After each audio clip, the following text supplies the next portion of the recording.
Hello दोस्तों, आज की वीडियो में आपका स्वागत है। आज हम देखेंगे 17 फरवरी 2023 के डेली करेंट अफेयर को। तो चलिए देरी न करते हुए हम वीडियो को करते हैं स्टार्ट।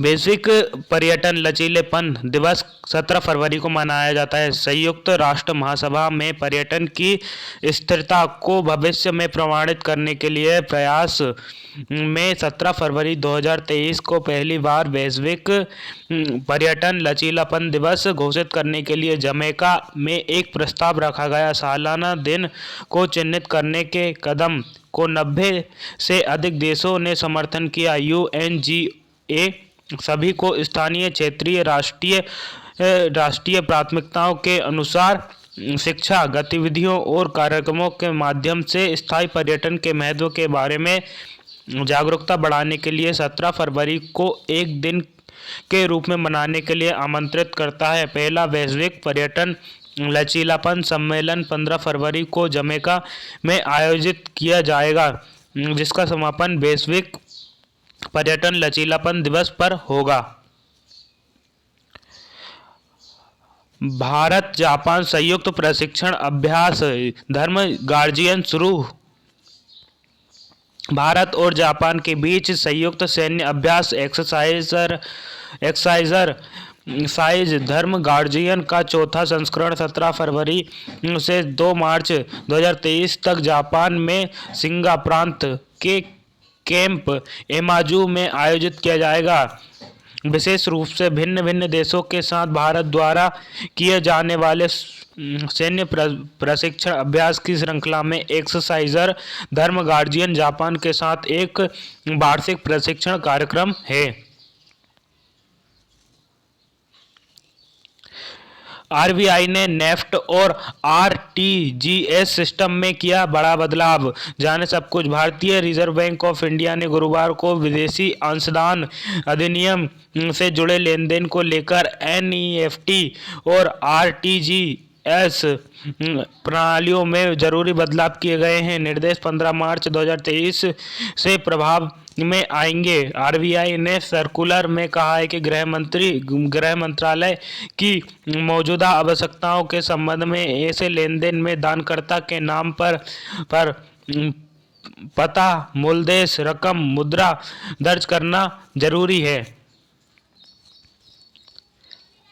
जाने कौन है भारतीय अमेरिकी नील मोहन, जो बने यूट्यूब के नए CEO। भारतीय मूल के अमेरिकी नागरिक Neel Mohan video streaming platform YouTube के नए CEO होंगे। मोहन सुजान ने बेजोकी की एक जगह लेंगे।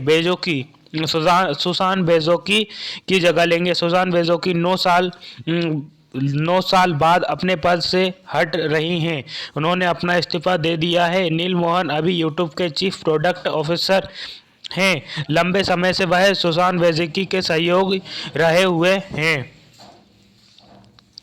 भारत और फिजी के राजनयिक और आधिकारिक पासपोर्ट धारकों हेतु वीजा छूट पर समझौता ज्ञापन पर हस्ताक्षर किए। भारत और फिजी ने 16 फरवरी को विदेश मंत्री एस जयशंकर और फिजी के प्रधानमंत्री सितवनी राकुबा की उपस्थिति में राजनयिक और आधिकारिक पासपोर्ट धारकों के लिए वीजा छूट पर एक समझौता ज्ञापन पर हस्ताक्षर किए। इस समझौते के तहत राजनयिक और आधिकारिक पासपोर्ट धारक 90 दिनों की अवधि के लिए बिना वीजा के एक दूसरे के क्षेत्र में प्रवेश और पारगमन और रहने में सक्षम होंगे। इस अवसर पर डॉक्टर जयशंकर ने कहा है कि वीजा छूट समझौता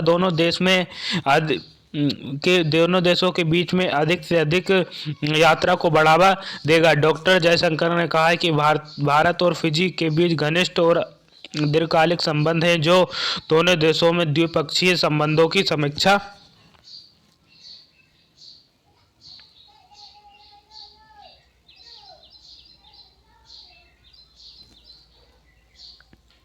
समीक्षा है।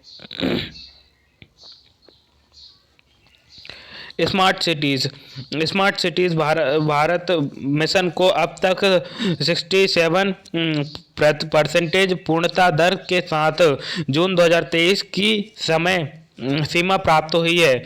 आवास और शहरीकरण मामलों के मंत्रालय के अनुसार कोविड-19 की वजह से हुई देरी और नीति आयोग की सिफारिश के आधार पर सभी पर 100 भाग लेने वाले शहरों के लिए स्मार्ट सिटी मिशन के तहत परियोजनाओं को पूरा करने के समय इसमें सीमा जून 2022 तक बढ़ा दी गई है। देश के स्मार्ट सिटी परियोजना के बारे में कई सवालों के जवाब मंत्रालय से लेकर लोकसभा को सूचित किया जाएगा। एससीएम के कार्यान्वय अवधि जून 2022 तक बढ़ा दी गई है। आवास और शहरी मामलों के मंत्रालय ने घोषणा की है कि सभी 100 स्मार्ट शहरों की स्मार्ट सिटीज मिशन के तहत एकीकृत कमान और नियंत्रण केंद्र स्थापित किए जाएंगे। UIDAI ने अपना AI चैटबॉट लॉन्च किया है। भारतीय विशिष्ट पहचान प्राधिकरण की ओर से एक AI/ML आधारित चैटबॉट आधार मित्र लॉन्च किया है। यह चैटबॉट ने अपने UIDAI की वेबसाइट पर अपने आधार से जुड़ी हुई जानकारी लेना पहले के मुकाबले काफ़ी आसान हो गया। इसके माध्यम से आप आधार पंजीकरण, अपना अपडेट स्टेटस, PVC आधार को ट्रैक करना और नज़दीकी आधार सेंटर का पता करने के साथ साथ अपनी शिकायत भी दर्ज कर सकते हैं। लद्दाख पेंगोंग त्सो में भारत की पहली फ्रोकन लेक मैराथन की मेजबानी करेगा। लद्दाख में पेंगोंग त्सो जल्द ही भारत का पहला फ्रोकन लेक मैराथन आयोजित होने वाली है। जानकारी के अनुसार यह पहली बार आयोजित किए जाने वाला मैराथन 20 फरवरी को लगभग 13,862 फीट की ऊंचाई पर होगा। 21 किलोमीटर की मैराथन में लुकुंग से शुरू होकर मान गांव तक समाप्त होगी। इसके राज्यपाल कौन है लद्दाख के? तो यह BD मिश्रा हैं। इंडियन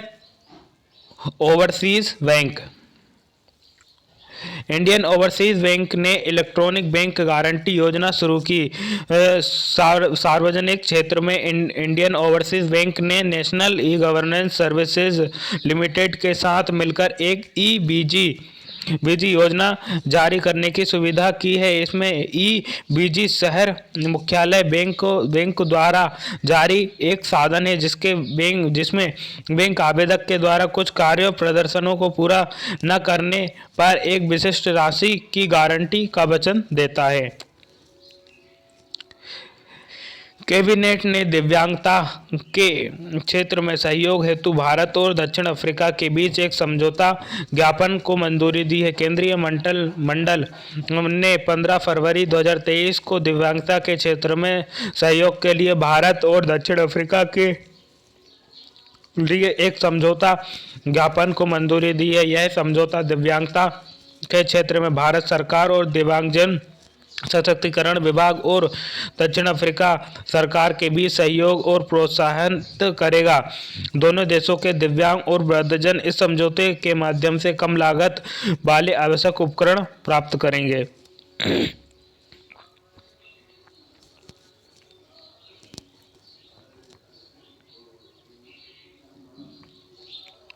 कैबिनेट भारत ने चिली के कृषि क्षेत्र में सहयोग हेतु ज्ञापन को मंजूरी दे दी। कैबिनेट मंत्रिमंडल ने कृषि और संबद्ध क्षेत्र में सहयोग के लिए भारत और चिली के बीच समझौता ज्ञापन पर हस्ताक्षर को 15 फरवरी 2023 को मंजूरी प्रदान कर दी है। सरकारी बयान के अनुसार प्रधानमंत्री नरेंद्र मोदी जी की अध्यक्षता में हुई केंद्रीय मंत्रिमंडल की बैठक में इसका आशय प्रस्ताव को मंजूरी दे दी गई है। दिग्गज भारतीय फुटबॉलर तुलसीदास बलराम का निधन हो गया है। भारत के महान पूर्व फॉरवर्ड तुलसीदास बलराम का कोलकाता में निधन हो गया। अखिल भारतीय फुटबॉल महासंघ के ने शोक जताया। तुलसीदास बलराम को 1950 और 1960 के दशक में भारतीय फुटबॉल की स्वर्णिम समय के एक प्रमुख सदस्य थे। पश्चिम बंगाल के उत्तर पांडा के रहने वाले बलराम का कोलकाता के एक शहर के अस्पताल में निधन हो गया। वह 85 वर्ष की आयु के थे। विदेश मंत्री एस जयशंकर ने फिजी में सरदार वल्लभ भाई पटेल की आबक्ष प्रतिमा का किया अनावरण। विदेश मंत्री एवं एस जयशंकर ने सुबह में इंडिया हाउस में सरदार वल्लभ भाई पटेल की मूर्ति का प्रतिमा का अनावरण किया और प्रवासी समुदाय सदस्यों की एक बड़ी जनसंख्या के साथ बातचीत की। एस जयशंकर ने बताया कि उन्हें सुबह फिजी में इंडिया हाउस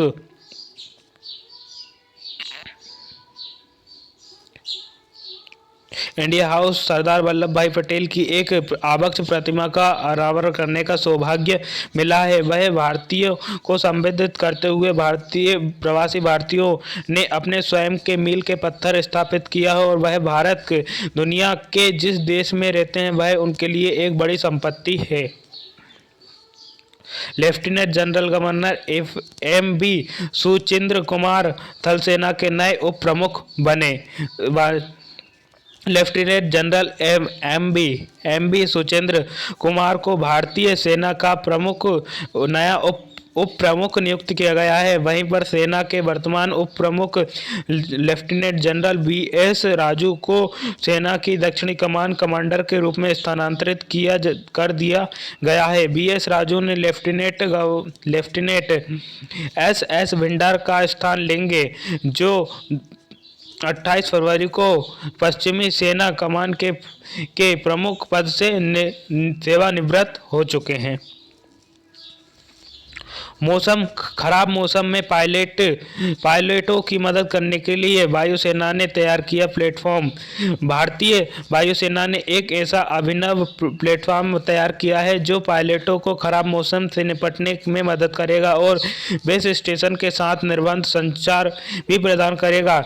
परियोजनाओं में शामिल वायुसेना के अनुसार वायुलिंक नामक एक प्लेटफॉर्म को तैयार करने के लिए भारतीय क्षेत्रीय नेविगेशन सैटेलाइट सिस्टम का इस्तेमाल किया जाएगा। इसके जरिए सिग्नल खराब होने की सूरत में रेडियो संचार भेजा जा सकता है।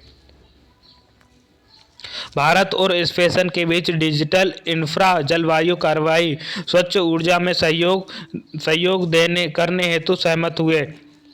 प्रधानमंत्री नरेंद्र मोदी और उनके स्पेनिश समकक्ष पेड्रो साnchez ने 15 फरवरी को डिजिटल बुनियादी ढांचे, जलवायु कार्रवाई और स्वच्छ ऊर्जा सतत विकास जैसे मुद्दों पर सहयोग करने पर सहमति व्यक्त की। उन्होंने आपसी हित के लिए कई द्विपक्षीय और अंतर्राष्ट्रीय मुद्दों पर चर्चा की है। उन्होंने द्विपक्षीय पहलों की समीक्षा की है और रक्षा, आर्थिक और वाणिज्यिक क्षेत्रों में बढ़ते सहयोग पर संतोष व्यक्त किया है। साnchez ने वैश्विक ब्लॉक की G20 की अध्यक्षता में भारत की पहल के लिए एक पूर्ण समर्थन है। 102 कलाकारों को उस्ताद बिस्मिल्लाह खान युवा पुरस्कार 2019, 2020 और 2021 में प्रदान किए गए हैं। प्रधानमंत्री नरेंद्र मोदी जी ने राजस्थान में जल जन अभियान का किया उद्घाटन। प्रधानमंत्री नरेंद्र मोदी जी ने 16 फरवरी को राजस्थान के सिरोही जिले में आबू रोड पे जल जन अभियान का वर्चुअली उद्घाटन किया है। इस अभियान का मुख्य उद्देश्य वाटर हार्वेस्टिंग के साथ पेड़ लगाना और जल संरक्षण के लिए लोगों को प्रेरित करना। प्रधानमंत्री नरेंद्र मोदी जी ने वर्चुअल तौर पर ब्रह्म कुमारी संस्थान के शांति भवन में जल जन अभियान की शुरुआत की। यह अभियान ब्रह्म कुमारी संस्था और जल जल शक्ति से जुड़ा हुआ है। तो दोस्तों वीडियो पसंद आई तो वीडियो को लाइक, चैनल को सब्सक्राइब जरूर करें। वीडियो देखने के लिए आपका बहुत बहुत धन्यवाद।